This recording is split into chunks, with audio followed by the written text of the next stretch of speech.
Hey, you got AKA the Weathered Soul and DJ Dougie right over there. How you doing, DJ Dougie? I got to get this finger thing right, man. That's what's got to happen. But hey, welcome to the Weathered Soul podcast. You got Bruce and Dougie, the Weathered Soul, the best podcast you've never heard of, and we're just here for another Monday night, 7:00 every Monday night on YouTube Live and also on Facebook Live. And if you're tuning in on either one of those, hit that like button, hit a share button, share this with your friends, share this with your family, share this with an enemy. It's sure to piss them off. And just go ahead and just give us a like, leave us a comment somewhere around here. We're going to get some notifications and notice that we actually have awesome podcast because we are the best podcast you've never heard of. And hi, Dougie. How you doing, bud? I'm doing all right. Hey, listen, you know what I think might end some of the confusion? What's that? When I look at my screen, you're on the left, I'm on the right. Yeah. But when I point towards the left, it looks like I'm pointing towards the right on my screen. Yeah, exactly. So all you got to do is put you on the right and me on the left, and everything will be normal. I haven't been able to figure that out. I don't think you can. That's why I can't wait till us. We're in the middle of our AJM studios here in back of us, where me and you can get together and kind of be face to face again and point at each other and Well, we have to be kind of side by side, I guess. We'll have to be side by side. We're not going to use. It's going to be. Are we ever going to do an outside show, outdoor show? You know what? We are going to do an outside show. It's definitely right on. And so I'm working on a couple of things. So we're going to be doing some remote podcasts as soon as I get a hold of. I mean, things are opening up here in Gilroy, California. So I figured that we take our show on the road. So there's a couple of venues that would not mind having us do our shows live from their venues. One of them would be Straw Hat Pizza and our friend Raj Nahar, and he would be more than happy to have us sit in on a Monday night at 7:00 and entertain until we can't entertain anymore, until at least football season. Then he has to hand it over to Monday Night Football. But that'll be great. So then the people that want to throw the rotten tomatoes at us can actually do it in person. Absolutely. Perfect. But it was a great weekend for me. I mean, I had a fantastic weekend. We had the California weather just came in full bore. We're deep into spring, and we had, we got highs in the 80s, or actually it was like close to 90 this weekend. And our thermometer at the front of the house was reading in the low 90s. Nice. Yeah. I was out there getting the great vitamin D that's out there. Absolutely, man. It felt good. Sneezing my head off because so much falling in the air and stuff like that. But actually went to the races this weekend. Went down to Watsonville Ocean Speedway and took in the sprint car races. They finally opened up the grandstands for fans to come in. It was a fantastic race. I mean, there wasn't there was only about 18 cars for the sprint cars. I think there was like 20 hobby stocks and a handful of four bangers, and it was a really, really fun night. It was nice seeing people that I hadn't seen in 2 years, and it was just a really fun night out again, just to get out and feel kind of normal again. It was really nice, and I can't wait to do it again. Of course, we don't do this every week, and I'd love to be able to afford to just go out to the track every week, but that's not gonna happen because I've just got too much stuff going on around here.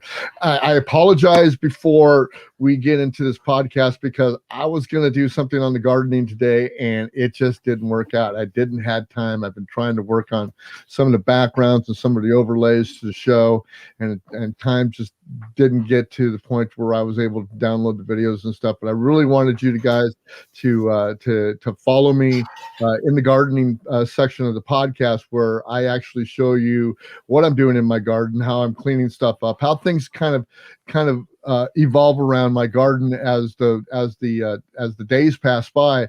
I was doing a compost bin, and I did a bunch of videos this weekend with the compost bin, and then my wife mentioned to me that I needed to trim the tree in the front yard. Right, sure. Blame your wife. That's right. She's the bad guy. She is the bad guy, and when she is happy, I am happy. So instead of paying my gardener to do the heavy work and charge me more than I really wanted to pay, I decided to get my pole saw out there and cut the tree myself. And hopefully he didn't laugh too hard this morning, because he actually finished the work for me. There was a couple of branches there that I couldn't get to, and believe me, by the time I had the amount of branches that I got out of there, I was pretty freaking tired. And yeah. She's lucky you didn't just hack the thing down 3 feet from the ground and land it in the middle of the front yard and said, "Yeah, let your yard guy clean that up." The odd thing about it is that she actually thought we were done as soon as I got all the limbs off, but I'm going like, no, because as we were cleaning up, now you got to chop that all into waste bin size. Exactly. As I put it up in my truck was about 8 feet tall with all these twigs and branches in them, and what do you have to do after that? You got to get out the cutters and you got to start cutting all that stuff down. Start chipping it up.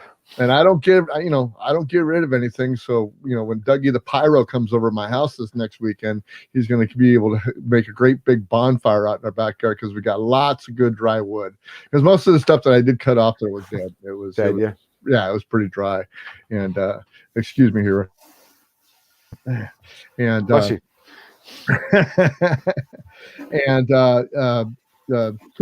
I did a bunch of yard work, and it just got in the way, and I didn't get as much as the videos that I wanted to get done, because I really wanted to show our viewers how to do a compost bin and how I build my compost bin out of what am I pallets. I can't think of anything when I get on this podcast. I have rehearsed this podcast, and we're unscripted every week. But when pallets and a little bit of chicken wire. Yeah, and I lose my mind. I can't hear anything. But you see, in my world, that kind of a compost bin is what we would call damn Yankee. Okay, because you're reusing stuff. All right, you're using your mind. Mm-hmm. You're creating something out of what should be garbage, and you're getting something good out of it. Yeah, I like that. I like that. I call that clever, the way you set up your pallets and stuff. Yeah, I think the best thing about it is, man, just being able to work, and it's really hard work. I mean, believe me, everything that I'm showing you out there in my garden and how I run my yard, it's not easy work, but it's relaxing work because I like to do it. But it's also exhausting work. I mean, I was out there; it was 90 degrees out. Tracy was, she was going like, "You need to come in. You need to drink water. You need to blah blah blah blah blah blah blah blah." And I'm going like, I'm having a good time, and it was actually, pretty nice out. For 90 degrees, I was on a roll. I mean, there's a couple of I would work 15, 20 minutes and come down, sit down and drink, a big old glass of water and stuff. So I was hydrating and everything. But the fact is that I want to show everybody how to work their garden, how things actually work around there, and how to do it in kind of the most, what do I want to say, the compact and most efficient way possible, without just like going like, I can't do this because it's too much. And I mean, because anybody can really do it. I mean, well, like we said, for yourself, you really don't need that big of a garden. If you're not going to be canning and pickling and, selling them to your neighbors or giving them away to your neighbors until they won't answer the door anymore. Like with things like, squash, lots of lemons. Yeah, squash and things like that. What I have a lot of this year are no polys. Nice. I trimmed my prickly pear way back last year, and now it's like every leaf has got like 10 Nepalis coming out of it. Well, you can bring me a big leaf the next time you come over. Okay, I just brought a big bucket of them over to my neighbor, and there's plenty, and lemons too. So they're that great. Let me grab some lemons, some Nepalis, and I know you don't need bring any lemons over. and the orange tree is doing fantastic too. Orange tree is going to have 1 million oranges on it again. Fantastic. I'll take all those oranges because like my vodka screwdrivers, man. They're fantastic. I love those. So I was telling you before, I opened up my compost pile this year. I layer it, so basically there's been a layer of dead grass on top of it since last fall. Cut the lawn a couple of times during the winter, put the dead grass on top, so that turns into a big mat. And I take that off, and underneath it was this dark black, beautiful soil. That was nothing more than last year's yard clippings. Let me tell you. It was about a 4-foot high pile of yard clippings when it started. Now it's about 10 inches of beautiful dark soil. Oh, and it smells so good. Yeah. And it's just so good for your plants, man. Like you said, I think you had mentioned to me that your other plants were starting to suck off of it, Oh, yeah. Well, that's the thing, sometimes when you have something like that, because I also keep the compost wet, right? So we didn't have a really wet winter. And this happened to my my boxed in, my bed too, like you had. One year I started turning it, and it's all full of roots. I'm like, what the hell is this? So I took it all apart, took all the dirt out, cut all the roots. I put down 3 layers of black PVC and 2 layers of weed block, and I put it all the way up the sides of the box, all the way around, and then put the dirt back in.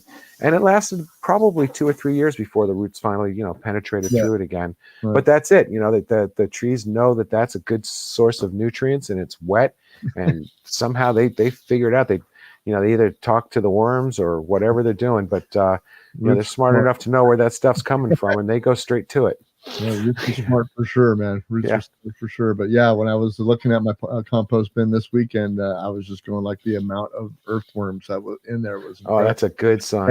Every time I picked up, I can swear that there was 10 small baby earthworms just crawling around in there, and it was just fantastic. But worm castings are really good for your soil too. Oh yeah. And I know some people that actually make a box, like a Foot Locker size box, that they put some compost in and actually put worms in. Oh yeah. And let those worms stay nice and safe and warm in that box all year round. And before long, you've got you can reach in and pull out a handful like spaghetti of worms. Absolutely. But it's all worm castings. Yeah. So you can scoop that out and put that into your garden soil as well. Let me tell you what that does to your soil is unbelievable. But yeah, you got to wait till next week for all that. I promise you that I'll have that for you, because some of you guys actually tune in for that. And if you're listening on YouTube right now, hit that like button, hit that share button, and subscribe to WSLN of the Weathered Soul Liberty Network. And there it is, the Weathered Soul Liberty Network on YouTube. You can go in there and just subscribe there. Just type in Weathered Soul Liberty Network in the little search bar there. It'll take you directly to this page, and you can see everything that we do every week. We also have a Facebook page also called WSLN, the Liberty Weathered Soul Liberty Network, and this is our fan page here where we go and I post all my little op-eds and some of our podcasts from before, in honor to my mom this last weekend because it was Mother's Day, and something we're going to talk about tonight. It's going to be pretty cool. One of the subjects we'll talk about tonight, we're going to be talking about COVID-19 in the universe. And also we have Anchor.fm, which is our audio distributor for the Weathered Soul podcast. We'd love you to go there and listen to, subscribe to, support the Weathered Soul podcast. And just by listening, you guys support the Weathered Soul podcast, because every time you listen, they give us money. And if you really want to, and you're feeling really, really generous, you come over here and you hit the support button right here, and you can support us per month with a great donation. We will love you to death. I've got all kinds of perks for you if you do that. If you come in at 99 cents a month, I will give you weekly my newsletter, the Weathered Soul newsletter, aka the Weathered Soul, writes it every week, and it's got all my views. It's got mostly show notes and things like that. I've been poking on Doug every once in a while to get me an op-ed so I can put it in there, but you need to subscribe. 99 cents a month to do that. $4.99 a month. I'm going to make sure that we mention you, answer questions, your comments, and everything else. At $4.99 a month, I will give you that time where you can come on. You can send me a video. You can send me an audio or anything. Be on the show, and we will talk to you and make sure that we answer your questions and your comments. And for $9.99 a month, if you click that, I will personally do a ad read for you for your business. And for $9.99 a month, you cannot get a better deal for advertising on a podcast then that $9.99 a month is a bargain for sure. So that's how you can support the Weathered Soul podcast. But basically, the best way you can support the Weathered Soul podcast is to go to iTunes and give us a 5-star rating, because iTunes is still the number one place where people go to watch podcasts or listen to podcasts.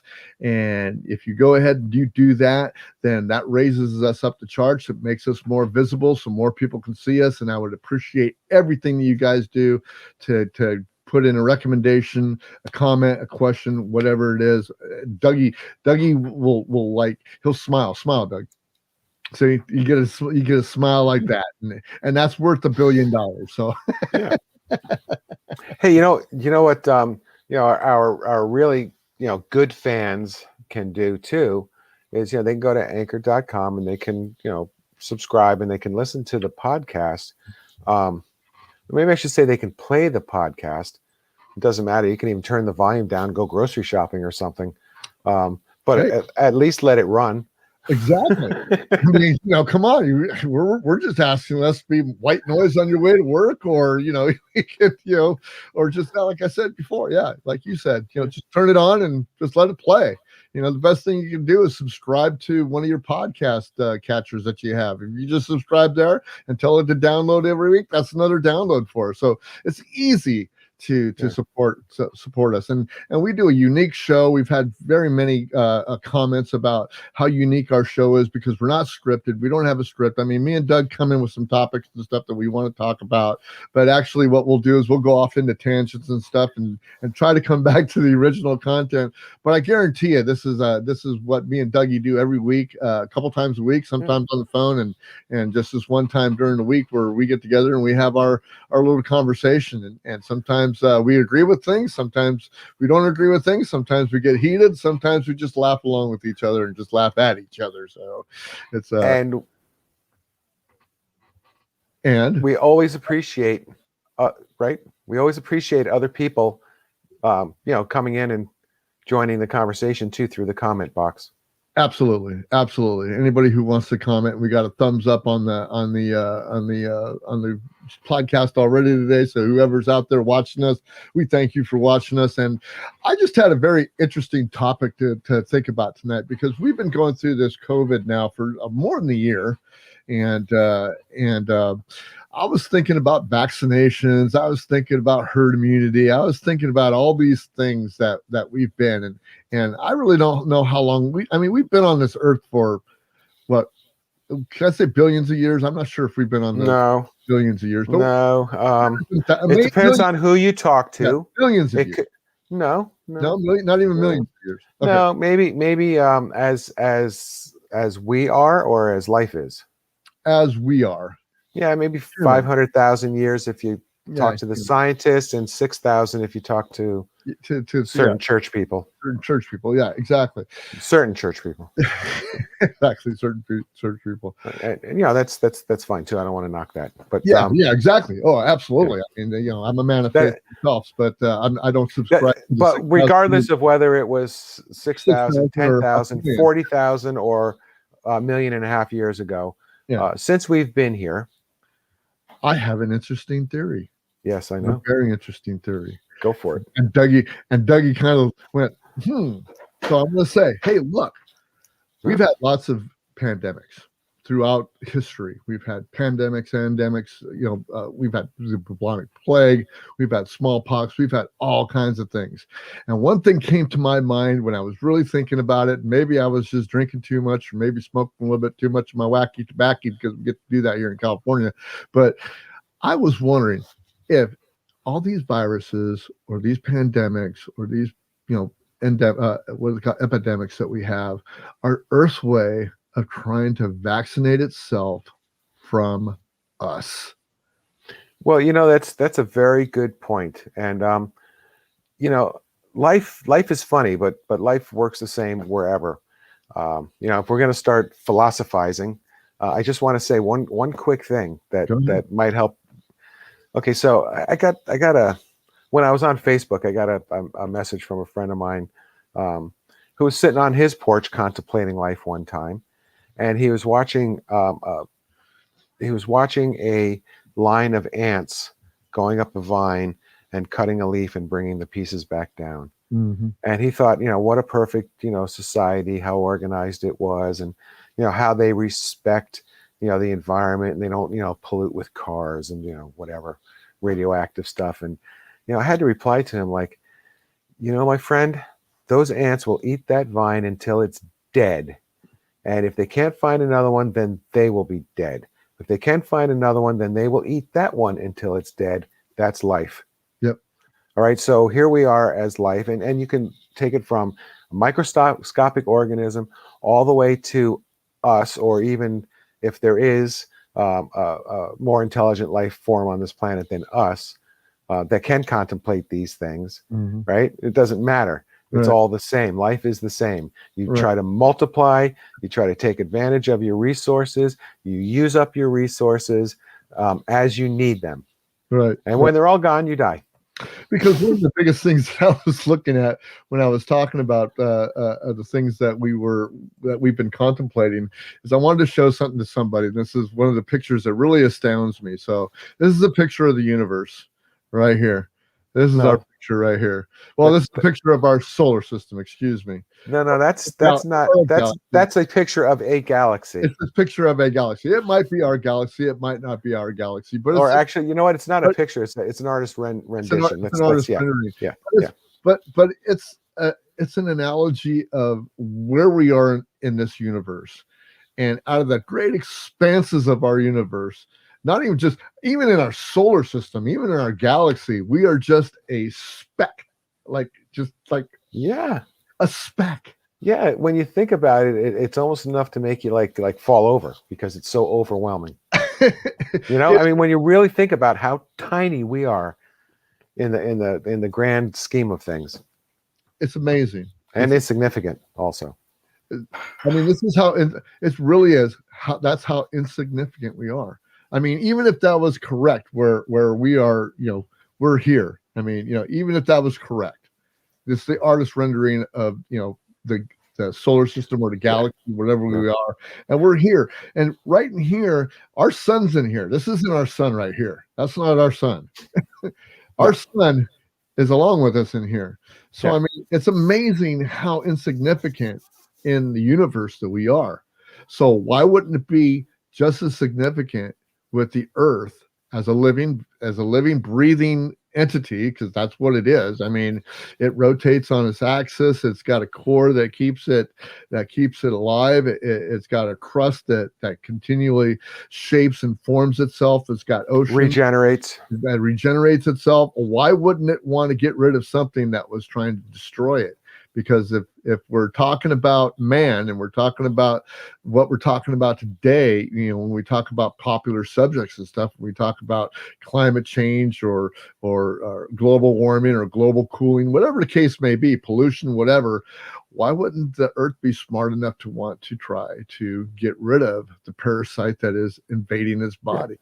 And why wouldn't it be us? Well, no, seriously. I think it was like 1974, something around there. Anyway, I grew up in a pretty progressive town, and we started with the Earth Day stuff when it started, and even before that, Save the Wolves and all this sort of stuff. We always had our causes, and I don't think it was probably.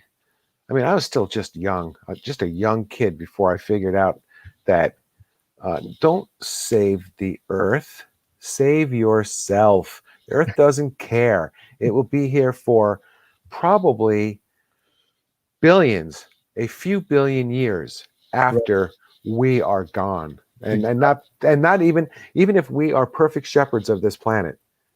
Okay, just because our solar system is going to evolve and eventually it's going to fall apart, because that's what happens. It's called entropy. Everything keeps getting more messed up and more messed up and more messed up as time goes on. Can't help it. So even after we've been wiped out, even after the sun blows up and the Earth is just a little cinder left, okay, Earth is still going to be here. Yes, it's still going to be. It might not be the same as now, but it's still going to be. The Earth is going to be here, and the billion years or so between the time when we're gone and the Earth finally dissolves due to the sun blowing up or whatever, Earth is going to be just fine. doing whatever it needs to do, whether it turns into Venus, whether it turns into Mars, or whether it stays the way it is. It's an interesting concept, and when I was thinking about it, I'm just going like, Doug would love this. Yeah, I do, because this is something I've been saying for years and years and years. It's like the only reason why you need to conserve, recycle, worry about climate change, worry about food supply, worry about water supply, isn't for you. It's for the next generations. Yeah. If you want the human race to survive, you need to do these things. That's part of like what we keep talking about, personal responsibility, right? That's what I feel is part of my personal responsibility. And it's getting to the point where, if I keep hearing people saying things like climate change, I don't know about science, I'm just a senator, I'm going to say fuck it, and I'm just going to stop recycling. I'm going to take the catalytic converter off my fucking car, and I'm going to start burning plastic in my backyard. Fuck y'all. And I'm just kidding. I wouldn't do that. But it gets to the point where it's like, if you don't give a shit, I don't give a shit. I don't have any kids. It's not going to be my great grandkids that suffer. And I tell you, my siblings all had kids. Well, not all, but my siblings that did have kids, all of their kids, my nieces and nephews, I tried to talk them into not having kids, but of course they all did. Sure. They can't help it. If you're going to have kids, just you're a teenager, you got to till you have a kid. Well, it's fun. Yeah, it is. But I always said, remember, accidents cause people. Accidents cause people. That's a good one. I like that one. So I remember that one. But, no, like I said, it's a very interesting concept, and just some of those. These are the things that go through Weathered Soul's mind, and also so that was just the end of that subject, and be just thinking about it, because that's what this is all about. I mean, we're me and Doug come on here and we talk our opinions and our hypotheses and our theories, and I trigger Dougie with OAN and Fox News and stuff like that, and he watches my head blow up. But I do have some sad news to report, and it's not very good news. But this last week, May 5th, I believe, or 4th, I think May 4th it was. Oh yeah. Donald Elvis Prieto, one of our good friends here in Gilroy. He was an Elvis impersonator, but he was more than that. He was a guy that would give you the shirt off his back, and we loved him to death. I mean, he was a great guy, and we lost a really, really good person that was around our community, and I just really, I'm gonna miss him. I remember going to his restaurant, Victoria's, and he would always have a kind word for us, and always come up and talk to us, and he was just a really, really good guy. And so we went there a couple of times for karaoke with him. Yeah, and it was fun. It was fun, and the thing I knew about him was, he had a lot of hardships. He had a lot of illnesses. He did. He had the childhood diabetes, which, he's lucky he lived as long as he did, and several kidney transplants and some heart problems and all of that stuff. Didn't matter. When he saw you, his face was bright. Yeah. And he exuded happiness to you. I mean, that's all there was to it. I mean, he was the whoa guy. If you ever wanted to go and see Elvis and you couldn't get to Vegas, then Donald was the way to go, man. And just Anthony's got a good friend up there right now, because Donald was always really nice to Anthony, and he loved Anthony, and Anthony loved him, and I know that they're up there, and Donald's just going, Anthony, leave me the hell alone. Because I remember my boy just as well as anybody else. He could bug you. He'd be like, Donald, yep. Donald, yep. Donald, yep. Yeah, come on, we got to go play. Those are the monster trucks. Where's the monster trucks? But it's just that's a great guy. We're gonna miss him dearly. We're really gonna miss him dearly. Well, I hope they're watching baseball together. I'm sure they are. They're doing right on. Nice. So on to our next subject, which is going to be COVID related, because in case you didn't know, India is in the throngs of their coronavirus pandemic right now. They are like the number one country in the world that's having just a really, really bad time with coronavirus. And basically, I look at it as being something that we're probably going to go through coming up in the later months of this year, because down below the equator it is not springtime, it's not summertime, it's getting to be winter over there, and that's their winter time. So of course the climate is going to dictate what sometimes the flu or the coronavirus, whatever kind of sickness that we have and is extenuated during the winter months, and right now that they're going through it. But not only that, they've got an infrastructure in India that has been hailed as being I want to say what the people want here in the United States, and they want I doubt that. I well, never heard that. Well, excuse me. Let me just say it's similar. Okay, so they're not. No, they're that's not not similar. excuse me. They're not a rich country, but people here. There's a poll. They also have a caste system. So don't even give that misinformation out, please. There's a poll here. There's a poll here in the United States that says 70% of the people, the voting population, want Medicare for all. They want some kind of a government-run health system. And in India, they do have a government-run health system, but at the same time as they have a government-run health system, which is taxpayer paid and all that, they also, alongside of it, they have a private healthcare system. They have private hospitals, they have private insurance. And in fact, everybody is on the government healthcare insurance, and they can go to a government hospital. They can have free medical care whenever they want to. But this pandemic thing is so bad there right now that even the private healthcare system has been stretched beyond its limits. And I don't want to call them a rich country, because they're not a rich country at all. No. They are not a rich country. They're not like the model of what the United States wants to do. Now, we could basically have that kind of system if we wanted to, but we're too busy wanting to raise our stakes in the world as far as war machines and stuff like that. And me and Doug disagree somewhat on how we spend our war machine money, but I think that if we would take some of the billions and billions of dollars and redirect it towards our healthcare system, I think we could do a lot better. And the other side of that too is how many people in the United States have to wade through waist-deep sewerage to get to a job that pays 25 cents an hour? Exactly. I understand totally where you're coming from when you're talking about the social economic impact of what's going on. And they have a caste system. Okay, they've always had a caste system. And so you and I wouldn't even be eligible to buy our own insurance, because we wouldn't be able to afford to. Yeah, well, let me read a little bit out of Wikipedia here. It says India has a universal multi-payer healthcare model that is paid for by combination of public and private health insurances, along with the element of the most entirely tax-funded public hospitals. The public hospital system is essentially free for all Indian residents, except for a small, often symbolic co-payment in some services.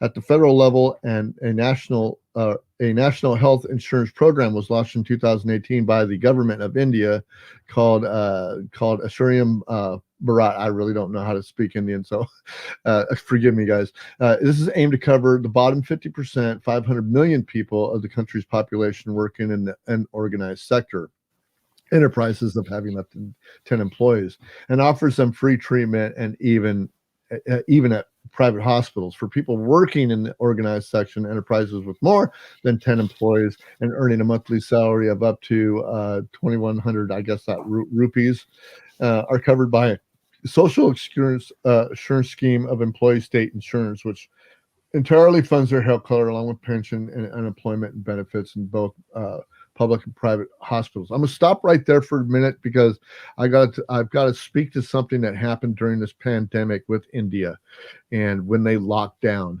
And here's one of the problems with what's going on with India and their poverty. and this has a lot to do with why they're suffering so bad in the COVID realm of things, is that a lot of their citizens, especially in the rural areas, I mean, if you're looking at the industrialized places in India, you know, they're kind of just like us. They go to work every day. You know, they got cars, they got homes, they got this, they got that. But most of the people in India, in the rural parts of India, are day workers. And when they get day workers, we're talking about day wages. And when we're talking about day wages, it means the money that they make that day is the money that they spend that day. And when they locked India down after this first coronavirus surge, it hurt so many people. I mean, we're talking about hundreds of millions of people that were just got hurt by this because they weren't able to do anything with themselves. Basically, the caste system itself, you know, if you've ever heard of the caste system is not unlike what we talk about, you know, our poverty, our middle class, or upper middle class, or rich, but on a greatly reduced level. And the caste system is a terrible system that they have. They've been trying to get out of this system for years and years and decades and decades. I think they had made a law about it not too, you know, probably a couple decades ago, that they eliminated it. But the caste system is alive and well working there. And so that's just something that I wanted to talk about. And well, you got anything to add? Yeah, well, you know, right now that they're overwhelmed, and you know, the spreading just you know, it took off. This is what happens with viruses, right? Yeah. You know, it goes up exponentially. 2 people get sick, they get 4 people sick. Those 4 people get 16 people sick. Those 16 people get 64 people sick, and off it goes, right? Yeah. Boom, it explodes. Okay. But in most cases, though, you know, for that area, India's healthcare is pretty good. I mean, they actually have like a medical tourist industry. People from other countries go there to go see the Indian doctors because they're good. They're smart people. Yep. You know, they've got good facilities. The big problem is the huge disparity between what you can get in the city and what you can get in the rural areas. Right. That's a big problem. Yeah. So the people in the rural areas, like you said, those workers who have to work every day, have to see each other every day, face to face every day, are infecting each other. All right. And then, of course, when they can't work, right, then, you know, they have no income at all. It's like you say, it's a day subsistence worker. You know, it's like you make $62 and you pay 50 of it to your landlord and you eat 12 of it. Yeah, I mean, you know? Could you imagine that? Yeah. I mean, could you imagine that?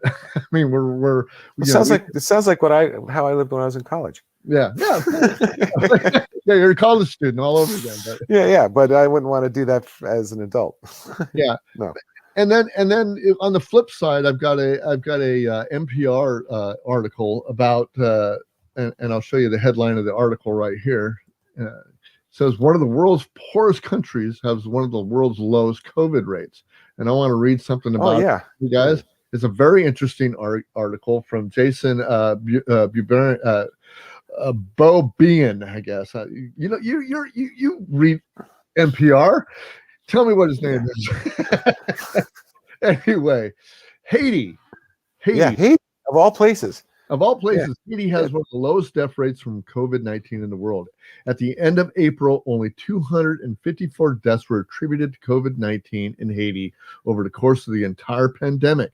The Caribbean nation, which often struggles with infectious diseases, has a COVID-19 death rate of just 22 per million. In the United States, the COVID rate is 1,800 per million. And in parts of Europe, the fatality rate is reaching 3,000 deaths per million. Haiti's success is not due to some innovative intervention against the virus. Most people have given up wearing masks in public. Buses and markets are crowded, and Haiti hasn't yet to administer one single dose of COVID-19 vaccine. Dr. Jean-Bill Pape says a combination of factors have kept the death rate so low. Pape played a role similar to Dr. Anthony Fauci's in the U.S. 74-year-old Haitian doctor served as co-chair of the National Commission in Haiti to deal with COVID-19, leading the country's effort to deal with the crisis, but the commission dissolved earlier this year. And for the reason mainly because we have very, very few cases of COVID, Pape says. The local health agency, Pape, has known as GHESKIO, GESKIO, actually shuttered its COVID-19 units last fall back to the due to the lack of patients. And last June, the country of 11 million was hit with a significant wave of infections, and hospital wards were filled with COVID-19 patients at the time, and the country only had 2 places that could test for the virus, so actual number of infections is unknown. Now, Yes. testing is far more available, but Pape says very few cases are detected each day. Sometimes it's 2, sometimes it's 0, sometimes it's 20, but he says we are not seeing a second wave as we had thought would happen. Pape says the country has pretty much gone back to the way life was pre-pandemic, with schools open. Thousands of people packed the northern coast of Porta Pi for the carnival in February, and most people don't wear masks, he says. Not only had the outdoor markets reopened, they were never completely closed. Sheltering in place and working from home are luxuries most Haitians can't afford. As the poorest country in the Western Hemisphere, Haitians on average earn less than $2,000 a year, according to the UN, and most, Pape says, have gone back to work. Because they don't work, they don't eat, and their family doesn't eat, he says. Concern about the pandemic is so minimal that in April, when the World Health Organization led COVAX effort offered Haiti a shipment of AstraZeneca COVID-19 vaccines, the government rejected it. Yeah, they couldn't pay for it. No. How about some factoids on Haiti and its health? So go ahead and give me some factoids on Haiti. Okay. Per capita, okay, Haiti spends about $83 per year on health. $83 per year. You can't buy a box of Band-Aids and a bottle of peroxide for that, okay? There are 25 physicians and 11 nurses per 100,000 people. So even if people are getting sick with COVID, nobody knows it. Yes. There are no doctors. There are no hospitals to go to have your sickness recorded at. Right. Okay, so I think that just going on the face value of, gee, they haven't reported any patients, they don't have it, is just stretching it a little bit far. And let's see what okay, so what else do we have here from Wikipedia? Haiti has made limited progress in providing its population access to basic services, but coverage remains among the lowest of any country in the Americas. Mm-hmm. Yeah. So if you don't have a healthcare system, how are you going to report any illnesses? Well, this is true. I bet they got the lowest number of broken toes too. Well, Dr. Jacqueline Goiter is on the National Technical Advisory Group on COVID-19 vaccination. She says ordinary Haitians and people in the medical community have heard reports of rare but severe side effects from the AstraZeneca vaccine in Europe, and are in no rush to get that shot. Because COVID did not impact us as badly, she says, people don't think the vaccine is worth it. Actually, Gaudier also is the director of the St. Damien Pediatric Hospital on the outskirts of Port-au-Prince. The pandemic may have had less of an impact in Haiti, she says, because it's a young country. The average age is 23 because they probably don't live long. Sorry. Tend to be less severe in younger people. And it's also possible that she says a significant number of people were infected by the virus last summer, showed no symptoms, and built up immunity. Also, houses tend to be open with plenty of ventilation, airflow that can knock the pathogen out of the picture. Whatever the reason, she says, COVID-19 has not become a daily concern for most Haitians. Also, there are many other major problems in this country that's facing, so she doesn't see COVID as a major problem for us, and who can blame them? The daily problem facing Haiti are many. There's poverty, political instability, wild fluctuations in the value of the local currency, corruption, armed gangs, diarrhea, and that remains the major killer of children. So diarrhea happens to be the major killer of most people and of children in Haiti, because it is basically, it's just like the poorest place. I mean, if you've ever seen any of the videos of even when they had their massive I've flown over it, and this was in the 70s, and you can fly over the Dominican Republic, or the island of whatever the hell it is. Santo Domingo, okay, there's a line. Like you fly over that island, one half of it is lush rainforest, the other half of it is dirt. Haiti is the dirt side. Wow. Okay. Talk about the ants. Remember we were talking about the ants eating everything? Right. Well, their main source of fuel in Haiti is charcoal. Wow. So they cut down the entire forest, burnt it without oxygen, made charcoal, and that's what they use to heat, cook, and everything else with. Yeah. So they have actually destroyed their entire environment. Well, when you only have so much of an environment to live and yeah, but on the other side of the island, I mean, cut right in half. The other side is still lush, beautiful rainforest. And I don't know if it's still like that before, but I remember, when I was a kid looking out an airplane window, I was like my jaw dropped, saying, "Holy shit, what happened?" Well, it looked like a desert. I do know as much as aid as we've taken over there, and I'm not going to get really in the political aspect of people that were supposed to be helping the Haitians out, but it didn't happen. And but they've been devastated by every hurricane that's come through there. They've had severe earthquakes. I think they had a real bad earthquake. Couple of them, I mean, really good shakers, and just happen to be on their side of the island. I mean, they're just, we talked about taxes today on the way home, and how I don't like taxes, and how fortunate I was to be born in the United States and why I don't have to pay taxes. But those people were unfortunate enough to be born in Haiti, and they couldn't get out of Haiti, and things like that. But it's a bittersweet story of a country that either has not kept accurate records of what's going on, but this is off of NPR, so I will take it. Yeah. With what it is.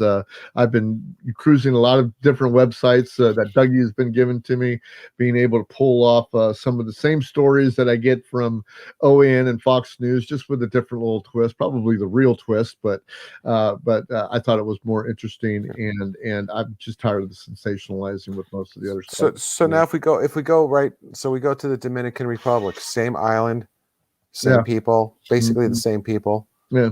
Same environment, just different government. Yeah. So they reported 774 new cases on May 7th, with a 7-day average of 485, and they peaked out. They had two waves. First wave, they peaked out at. Come on. What's their death per million? I'll look that up for you. They peaked out on January 19th. 1,625 cases a day, and they peaked out at August 1st, 2020 with 1,766 cases per day. Yep. And they've been pretty low in between there. Kind of the curves looks just like everybody's. Everybody's curve looks the same. So I mean, whether they locked down, whether they masked up, whether they didn't, whether they did, or everybody locked down and masked up, except for a few belligerent Americans.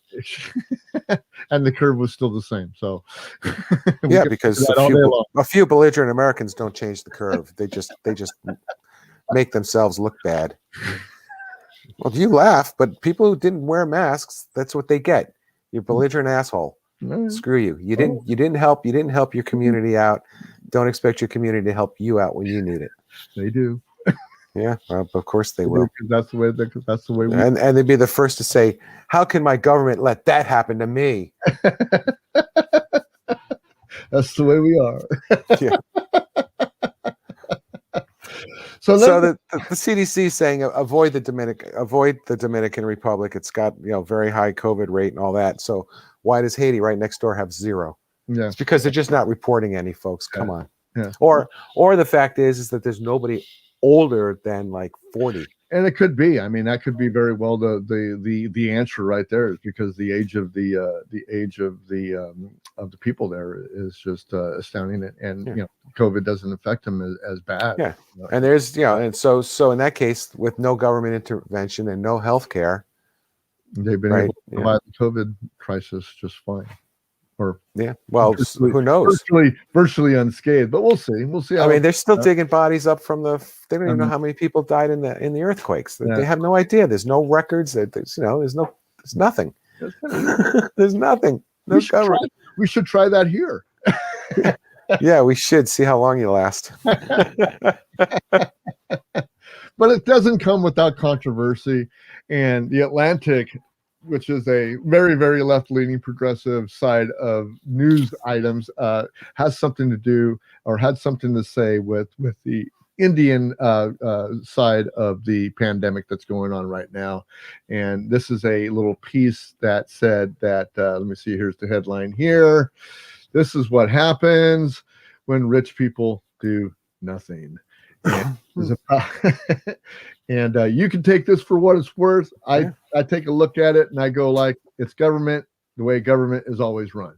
And that's just the way it is. So this month, Advin Kurjewal, the chief minister of Delhi, India's capital, and home to the millions, tweeted that the city was facing an acute shortage of medical oxygen.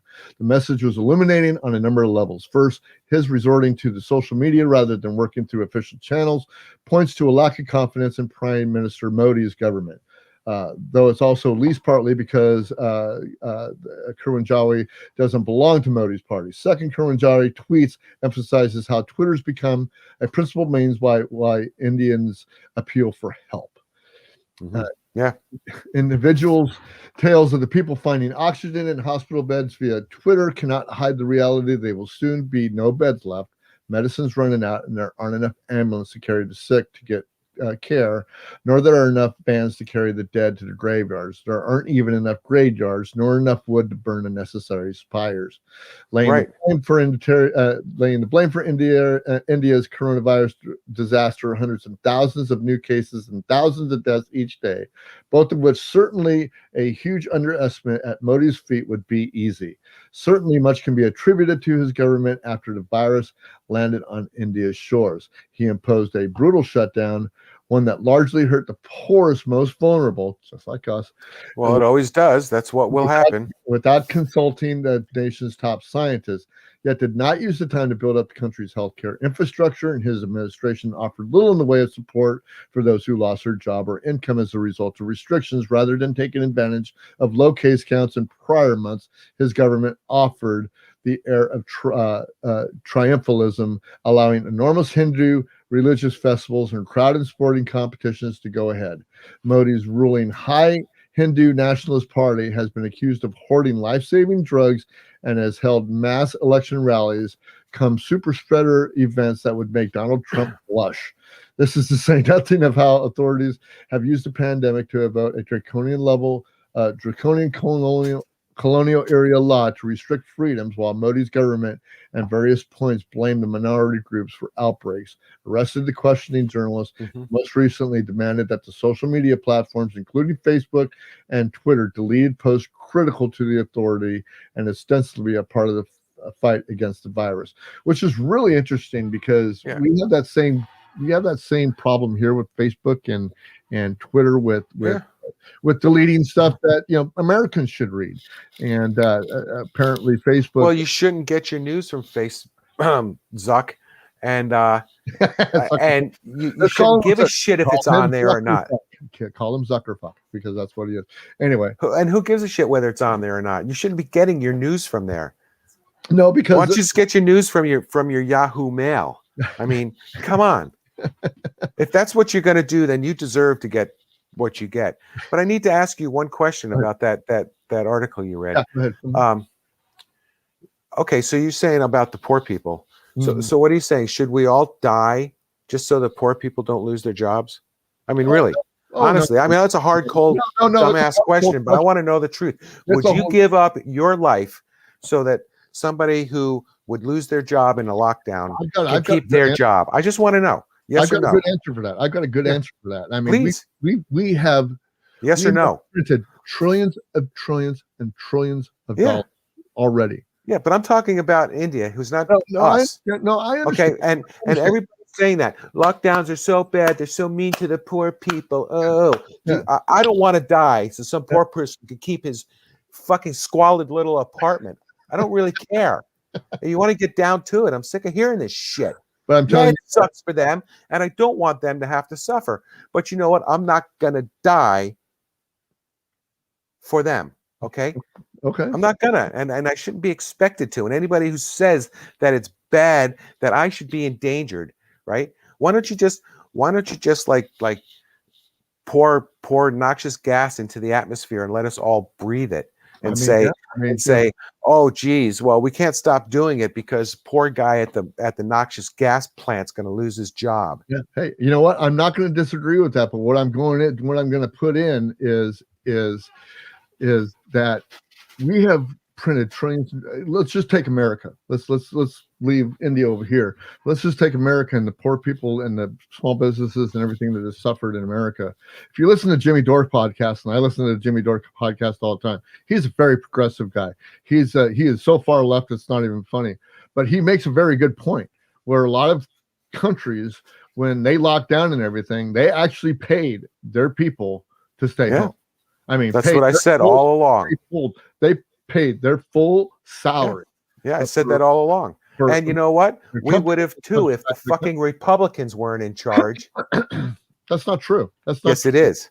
Because the Republicans are just as bad as the Democrats, and the Democrats are. Don't give me that shit. Yes, they are, dude. They're the same bird, dude. They're the same bird. No. All they want is the power. No. That's all they want is the power. Don't. The Democrats wanted to print money and drop it from airplanes. They have. But Mitch McConnell, all the power right now. Rich friends that own the oil companies. They have all the power right now. They have the power until 2022. They have the power. Because they have the power right now. McConnell is going to stop everything he's going to do. I'm sorry. They have the power right now. No, they don't. They can do whatever they want. No, they don't. They don't. Because they own Munchin. Okay? So that makes it a 51 Republican, 49 Democrat. Sorry, friend. That's true, man. Yes, it is. True. Yes, it is. I'm sorry. And the Democrats don't have the cojones enough to take care of that problem. It sounds to me like they got the cojones enough to freaking spend $1.9 billion on a new stimulus plan, and it sounds to me like and not one Republican supported, not even one, zero supported it. So don't tell me that the Republicans are doing anything for the poor people. I didn't say that they were doing. Yes, you did. I did not say that they were doing. You said that the Republicans are the ones that gave us all that money. No, I did not say that. Yes, you did. You just said that 5 minutes ago. I said that we had made nothing but money out of nothing. Okay, we printed nothing but money. Yeah, so who cares? What have we done with it? What have we done with it? Giving it to rich people. Giving it to rich people. We gave it to poor people too, but I'm not saying that the Republicans did it or the Democrats did it. What I'm saying is that they didn't do what I'm saying is they didn't go far enough. But what we did do is we raised the military budget. That's what we did do. We did buy more bombs.